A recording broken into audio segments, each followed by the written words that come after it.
Hello everyone and welcome back to Prestige Reef. Those of you that saw the last video will have seen the very exciting announcement where I've started a new project with Red Sea where I'll be running a tank entirely using their products. The reason this is exciting for me is because I've never had a brand new tank before. Every other tank I've ever owned has been second hand, which means I get to scratch this one all on my own. The whole purpose of this project is for me to follow the Red Sea reef care recipe to the letter and document the results in a real world scenario as a hobbyist, sharing the good, the bad and the ugly. As I mentioned to you previously, I will show you their products with each of their individual features, however I'm not required to give an opinion on them. Having met many of Red Sea's senior management at Interzoo, I really did get a feel for the company's ethos, which is essentially all about making everything as simple as possible, so let's put that to the test. Seasoned hobbyists like myself often forget what it's like to start at the beginning, and how daunting it can feel to take the plunge into starting a marine tank.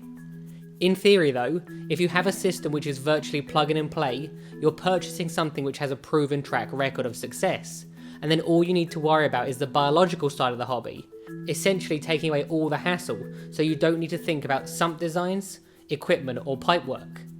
I was given the option of several tanks, and the one I decided to go for this project is the Red Sea Reefer XL 425 with the version 3 sump. It's 120 cm long, 55 cm wide and 57 cm tall, and the total system volume is 422 litres, with the water volume of the display tank being 332 litres. This was the size of my very first tank, therefore it feels like I'm heading back to my roots, and I feel it's a good size for the average hobbyist. It's not too big to manage, and it's not too small that it doesn't allow you enough room to be creative. There is a common misconception amongst people entering the hobby that smaller tanks are easier to maintain than larger ones. This is totally incorrect, and although larger tanks do have a larger initial investment and higher running costs, they can easily be the difference between success and failure at first. The reason for this is because a larger volume of water has much slower parameter swings, therefore it takes a lot longer for things to go wrong. This tank is different to Red Sea's previous all-in-one tanks because it allows the hobbyist some choice with regards to what equipment to use with it. This allows you to run your tank your way, however they also have their own equipment suggestions which I'll be using. Another first for me is that it's rimless and made from ultra clear glass, which having seen on other people's tanks does make a significant difference with regards to your viewing experience. My other tank just has standard glass which has a higher iron content that in turn creates a greenish blue tinge. You can tell this by looking through the side of the panels. If the ultimate goal of having a reef tank is to show off corals and their natural beauty, it's better to have a tank made from glass which doesn't alter their appearance and colour. With ultra clear glass you essentially get to view your tank in high definition. Another thing to mention is although the seams are often overlooked, they can either add or take away from the aesthetics, and these are some of the neatest I've ever seen. The black background will also help to make the coral stand out as well, and it doesn't appear to get dirty as quickly. The cabinet comes in two colour options, black or white, and as you can tell I decided to go with black. Something else about the stand, which is a very basic feature, but I actually really like, is this little gap here. The tank sits slightly back on the stand, which creates an empty space. This gives the illusion that the tank is floating slightly off the stand. It's a very modern touch and fits perfectly with the design of both the tank and the stand. Careful consideration needs to be taken when it comes to deciding where you'd like your tank to be positioned, as once it's set up, it can't be moved without a huge amount of stress for both you and your livestock.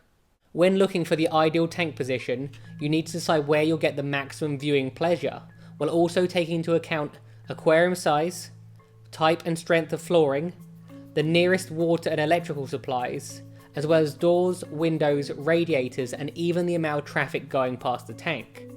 Probably more to think about than some of you may have originally thought, but these can be the difference between your fish having a peaceful, calm, stable environment, or a chaotic one with constant temperature fluctuations and intermittent direct sunlight. Stability is absolutely key to success in this hobby, therefore it's important to get this right at the very beginning. I also like to have my tank positioned a couple of inches off the wall, so that the plug sockets are easily accessible from both sides of the tank, and if possible, in my experience it's also better to not have the tank on carpet, as water changes are significantly easier when you don't have to worry about the stress of spillage. Inside the tank you'll see a subtle overflow box which has been installed in the centre that comes with removable surface skimming combs. Although this is only a small feature, it shows that the designers have put a lot of thought into each part of the tank. At the moment I use a toothbrush to clean the comb on my existing tank, which can get pretty messy, so this is a welcome addition for me. Behind the weir you'll find the main downpipe, which has been designed to be silent, and an additional unrestricted emergency overflow, where if the main downpipe gets blocked, the water can gain unrestricted access to the sump to avoid flooding.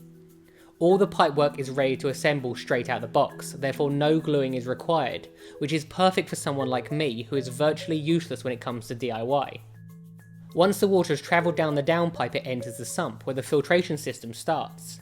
It passes through a 200 micron filter sock chamber, but I'll be honest with you, I'm not a massive fan of filter socks, therefore I'll be swapping these out pretty quickly with Red Sea's filter media cups. The water then travels into the next compartment where I'll have my filter blocks and heaters before entering the back compartment where I've installed my skimmer.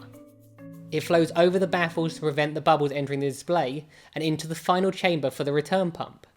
This is where it gets pumped back into the system and travels through a multi-directional return nozzle.